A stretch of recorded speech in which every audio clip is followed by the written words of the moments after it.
everybody, my name is Eric Hopkins and welcome to my YouTube channel. If you're finding me for the very first time, please click that like and subscribe button and don't forget to hit the notification bell so you get all the notifications about when I put up new content here on my channel. And well, Tom Hiddleston has been in the news lately, obviously, because today marks the debut of Loki on Disney Plus. So definitely go check that out and keep your eye on my channel here for the review of the first episode in that series from Marvel Studios. But he's been talking a little bit about Thor: Love and Thunder while he's been making the rounds. So let's go check out what he has to say about this. This comes to us from the Heroic Hollywood website, and Tom Hiddleston has stated that his character Loki won't appear in the upcoming Marvel film Thor: Love and Thunder. Tom Hiddleston has had a career as Thor's dubious brother for a decade now, but it looks like the sibling rivalry angle may be coming to an end. Arguably one of the Marvel Cinematic Universe's most tragic villains. Loki was revealed to actually be a frost giant in the 2011 film Thor and would have a complicated relationship with the other Asgardians afterwards.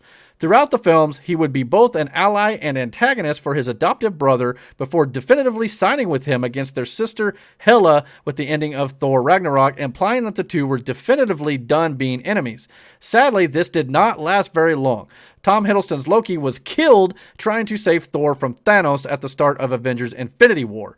A parallel timeline version of Loki would eventually escape with the Tesseract in Avengers Endgame, which will be the version of the character that we will now be following forward.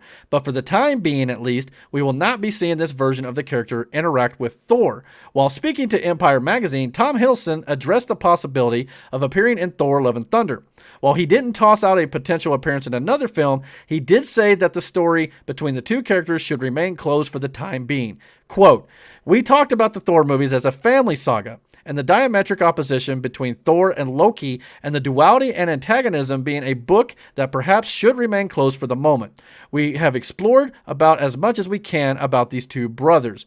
So yeah, I mean, this is basically just Loki saying he's not in Thor: Love and Thunder. To be honest, I'm not sure I totally believe him because we've seen a lot of actors and actresses come out and say, oh, I'm not in this movie, I'm not in that movie, but it's because it's a secret and it's supposed to be a surprise. Simple as that. So obviously Tom Hiddleston's going to get asked about his appearances in other Marvel films because of the press tours he's been doing for his Loki Disney Plus TV show. And so it makes sense that he's going to get asked about Thor: Love and Thunder, particularly because of his on-screen brother Thor being in that film. Now that film has got a lot of characters in it already. Adding Loki to it could be a bit of, over cramming it with different characters. Obviously the Guardians of the Galaxy, Gore the God Butcher, played by Christian Bale. I believe Russell Crowe was in this movie. I think he's playing Zeus, if I remember correctly. And of course, Natalie Portman's coming back as Jane Foster. We've got, Tessa Thompson returning as Valkyrie. So there's going to be a lot going on in this film already. Whether or not you bring Loki, the alternate version of Loki that the Disney Plus series will be picking up after Avengers Endgame, which is the same Loki that just got ripped out of the 2012 Avengers 1 timeline, who did not have all the character development that the old Loki had with Thor, and they became brothers and basically stopped being enemies. That's not the Loki we're going to see. We're going to see Loki, who's still a villain in this TV series that is going to be on Disney Plus.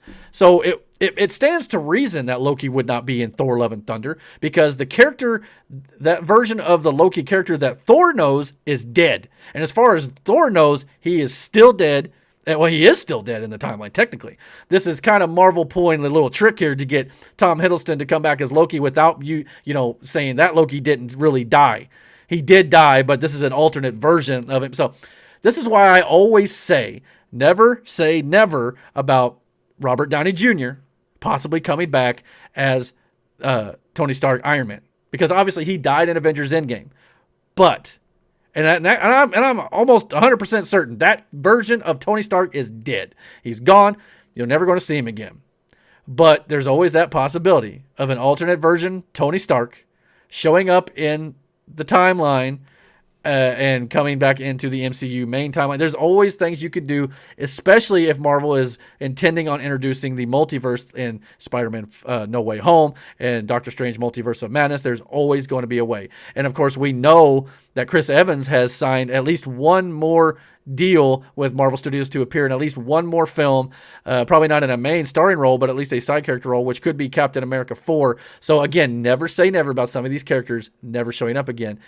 It very well could happen. It's because, I mean, it's happening here with Loki. It's a bit of a trick on Marvel's part to kind of be, take somebody who is supposedly dead and bring them back without technically bringing them back. You see what they're doing? So, I mean, you just never know with what the Marvel Studios is going to have up their sleeves here. But, I mean, this could very well be true. I mean, Loki may not be in Thor: Love and Thunder at all. But he did promise, don't forget, Loki's character in Avengers Infinity War, before his neck got snapped by Thanos, he promised Thor that the sun will shine on them again one day. So, do you leave that line hanging and you leave that, thread just dangling there, or do you pull on it? I got a feeling that even though he may not be in Thor: Love and Thunder completely, there may be a post-credit scene with Loki appearing in Thor: Love and Thunder. We'll just have to wait and see what they do. But what do you guys think about Loki, or Tom Hiddleston, in fact, the actor who plays Loki, commenting on the fact that he will not be appearing in Thor: Love and Thunder? Do you believe him, or do you think he's just trying to throw everybody off the scent like a lot of actors do with these Marvel films? Comment down below. Let me know. And don't forget to hit the like and subscribe button. And don't forget to hit the notification bell so you get all the notifications about when we put up new content here on this channel. And until our next video, guys, take care.